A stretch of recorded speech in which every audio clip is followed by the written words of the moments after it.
কলকাতার আনাচে কানাচে জড়িয়ে রয়েছে কত শত বছরের পুরনো মন্দির। তাই আজ থেকে শুরু করছি নতুন সিরিজ, কলকাতার পুরনো মন্দির। আর এই শুভ শ্রাবণ মাসের সোমবারে এই সিরিজের প্রথম মন্দির হিসেবে রয়েছে শ্রী শ্রী ঘণ্টেশ্বর মহাদেব মন্দির। 1875 সালে প্রতিষ্ঠিত এই মন্দির আজ প্রায় 150 বছর কলকাতার ইতিহাস ও ভক্তির সাথে জড়িয়ে আছে। বিশ্বাস করা হয়, মনস্কামনা পূরণ হলে ভক্তরা মহাদেবকে কৃতজ্ঞতা জানিয়ে মন্দিরে ঘণ্টা নিবেদন করেন।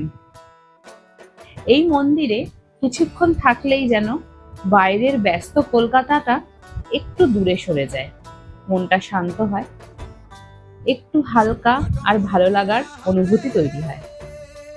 আজ এই পুরনো মন্দিরের গল্প দিয়েই শুরু হলো আমাদের যাত্রা।